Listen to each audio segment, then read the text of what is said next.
आज की वीडियो हम सफ़र। ये कहानी शर्मिला और सूरज की है। पति और पत्नी दोनों बहुत प्यार करते थे, एक दूसरे पर जान छिड़कते थे। शर्मिली के बाल इतने लंबे थे कि जमीन को छूने लगते थे। पूरे गांव में वह लंबे बाल वाले के लिए प्रसिद्ध थी। गांव की औरतें उसे बाल बढ़ाने की टिप्स पूछने आया करती थी। सूरज ने कहा, जरा अपना चेहरा इधर करो। शर्मिली झटके से घुमाई, फिर सिर से साड़ी के पल्लू नीचे गिरा दिया। उसका चेहरा देखकर सूरज की आंखों से टपक टपक आंसू बहने लगे। एक दिन शर्मिली बोली, एक बात पूछूं? सूरज बोला, क्या? वह बोली, आपको मुझसे सबसे ज़्यादा क्या अच्छा लगता है? वह बोला, तुम्हारा अच्छा व्यवहार, सबके साथ मीठा बोलना, सबकी सेवा करना, मेरे परिवार के लिए तुम्हारी निष्ठा, समर्पण और प्रवाह करना मुझे बहुत अच्छा लगता है।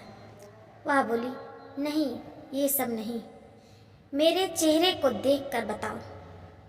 पति उसकी आंखों में उतरते हुए बोला, तुम्हारे घने लंबे काले रेशमी बाल, जब इन्हें खुले रखती हो तो ऐसा लगता है जैसे सावन की काली घटा मेरी आंगन में उतर आई है। वह शर्माते हुए बोली, और वह उसकी शर्मीली सी मुस्कान में खोता हुआ बोला, तुम्हारी ये मुस्कान अनमोल है, मैं खो जाता हूँ इसमें। फिर वह पति के बालों में हाथ की अंगुलियों से कंघी कराते हुए बोली, आपके लंबे चौड़े शरीर पर ये घुंघराले बाल मुझे भी बहुत अच्छा लगते हैं। जी, दोनों की जिंदगी बहुत अच्छी गुजर रही थी कि सूरज अचानक बीमार पड़ गया। बीमारी बढ़ती दिखी तो बड़े शहर में ले जाकर उसकी जांच करवाई गई। डॉक्टरों ने जांच करने के बाद कहा, इसे कैंसर है। इतना सुनते ही शर्मिली और सूरज के घर वाले पर बिजली सी गिर पड़ी। फिर सूरज का इलाज शुरू हुआ। इलाज कई महीनों तक चला। जब वह ठीक होकर घर आया तो एकदम बदल चुका था। कीमोथेरेपी और कैंसर की दवा से सूरज के शरीर के सारे बाल झड़ चुके थे। यहाँ तक कि आंखों की भवें भी साफ हो चुकी थी। जब वह शीशे में खुद की सूरत देखता तो रो पड़ता था।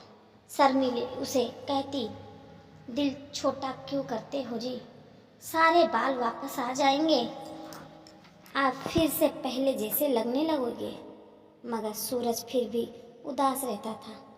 उसने घर से बाहर निकलना ही छोड़ दिया था। उसे उदास देखकर शर्मिली को बहुत दुख होता था। फिर एक दिन शर्मिली ने ऐसा निर्णय लिया कि उसे देखकर सारे घर वाले हैरान रह गए। सूरज की छोटी बहन ने उसे कहा, भैया, रसोई में जाकर जरा भाभी को देखो। वह दौड़ते हुए रसोई में पहुंचा। शर्मिली दूसरी तरफ मुंह करके खाना बना रही थी। सूरज ने कहा, जरा अपना चेहरा इधर करो। शर्मिली झटके से घूम गई, फिर सिर से साड़ी का पल्लू नीचे गिरा दिया। उसका चेहरा देखकर सूरज की आंखों में से टपक टपक आंसू बहने लगे। शर्मिली ने अपने सारे बाल काट लिए थे। अब वह पति भी की तरह टकली हो गई थी।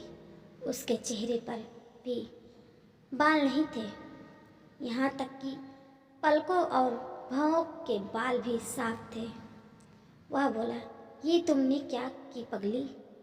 वह भारी आंखों से बोली, कुछ नहीं किया जी, बस खुद को आप जैसे बना लिया है ताकि आपको आपके साथ बैठकर हंसूं तो आप जैसा लगूं।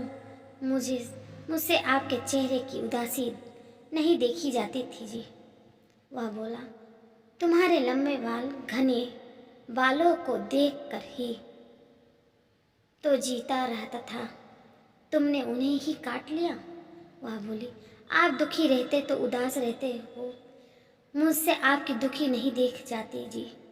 मैं आपका दर्द तो नहीं बांट सकती, मगर आप जैसा बनकर उस दर्द को जीना चाहती हूँ।